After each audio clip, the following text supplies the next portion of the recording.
the history of hysteria. Hysteria means suffering in the uterus, literally. And it was a catch-all diagnosis for pretty much anything a doctor thought was wrong with a woman. Hysteria was also considered a demonic condition, sometimes by religious people. I heard that one. And was associated with sorcery. Okay. One belief behind hysteria was that the womb moved around a woman's body because of imbalances in bodily fluids. It's the wandering womb theory, and it persisted throughout European medicine for centuries. Where in the heck do you come up with wandering womb? Because we're going to get into that at all? Or where'd that come from? All of women's issues back then were considered to be related to her reproductive organs. Common remedy that was recommended. Bleeding? Cut you? Pregnancy. The Victorians recommended the stimulation of the female organs. It's better treatment. The female downstairs organs. By the hands of a doctor. Oh, I retract that. This would result in what they called a fit. And it was believed that these were beneficial to the patients. It's like they come up with a bunch of different ideas, put them on a dartboard, and then just like throw it. Oh, womb's in the wrong place. But did you know the leaves of silver maple trees can actually cure eczema if you rub them on your body? Let's try it. You said that with such conviction that I believed you for a second. Exactly. This really seems like medical and intellectual laziness. Oh, it's a woman? Okay, well, it's got to be something female. Oh, woman? Oh, it's got to be something specifically female because it's a woman. Versus like, no, it could be just something that can happen to anybody. Either way, the obvious solution was to purge the offending fluid. Okay, so they thought that it was a backup of fluids of some sort. Rather, it was female seed, or some people thought it was menstrual blood. So marriage and its implied regular schmexing time, the general recommendation. Male seed was also believed to have healing properties.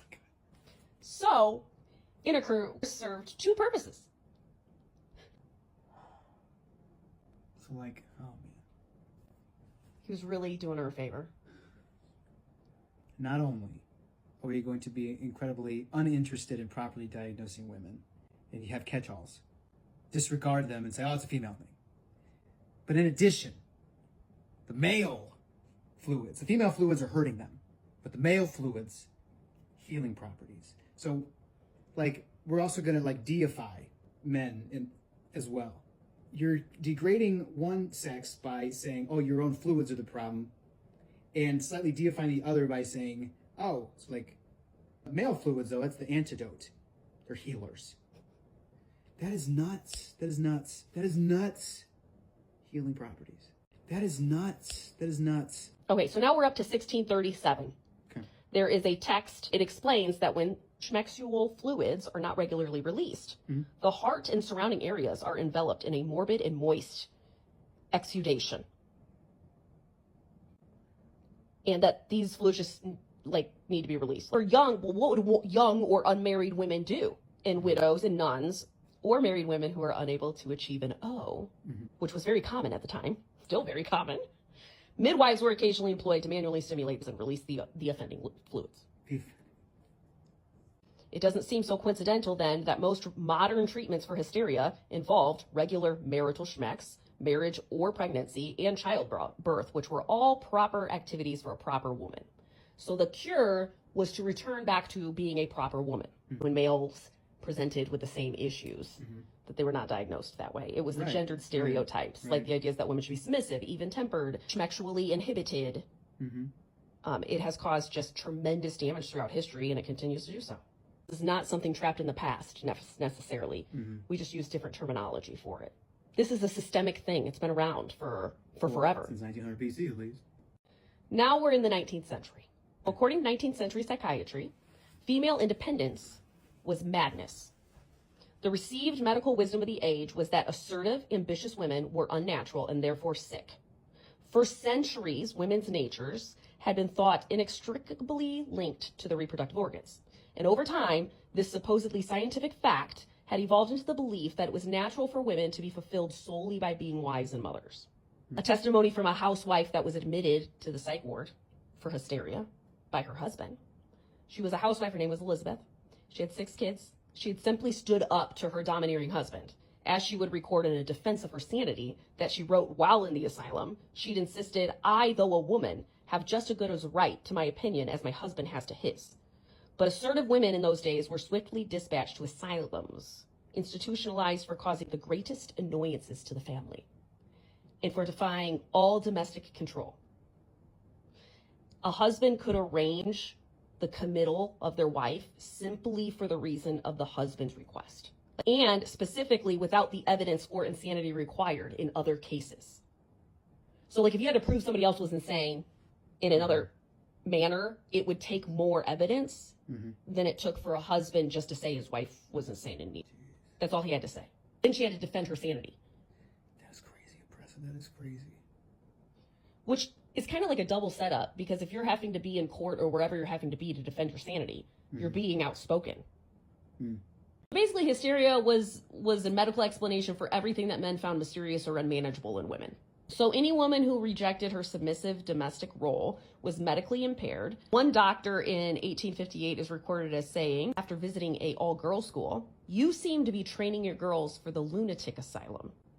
Women who studied or read, or who simply had minds of their own and a determination to use them, were demonstrating eccentricity of conduct, which meant they were morally insane, a diagnosis invented by a doctor in 1835.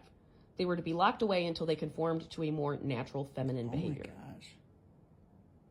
That is crazy. Gosh. In 1880, in France, there's a doctor that made hysteria even more popular and who basically classified it as a female-only disease. And he was a professor as well.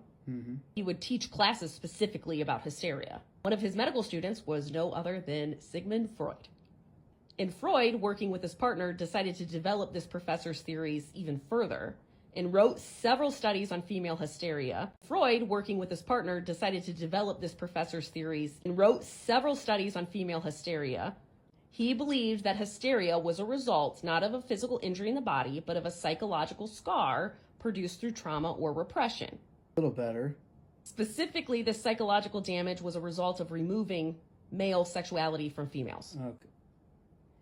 In which a young female realizes that she doesn't have a male member. Oh gosh. Yeah. Okay. Oh my gosh. As a result, hysterical. Is hit with the reality that she has been castrated in the womb, in utero. Which is ironic because everyone starts out as female. Well, this was before they knew that. Freud believed that women experienced hysteria because they were unable to reconcile the loss of their metaphoric male member.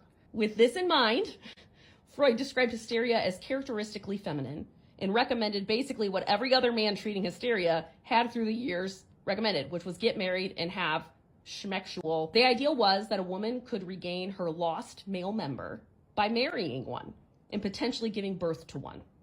If marriage wasn't an acceptable or possible treatment, however, there was another technique of treatment for hysteria, or prolapsed uterus, or literally any other gynecological problem.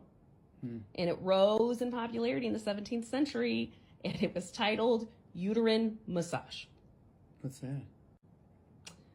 Well, most of these procedures recommended techniques that were bimanual, meaning one hand was placed outside the body on the abdomen and the other inserted until spasms occurred. It's exactly what you think it is. These sessions were considered long and physically exhausting for the doctors. The sexual nature of it, right, was not acknowledged. Doctors at the time feared that it would become conflated with a schmexual act. So much so that some advocated for hurting the female patients or at least causing them discomfort while doing this, so they wouldn't be accused of just pleasuring somebody. After 1910, gynecological massage fell into the category of alternative medicine.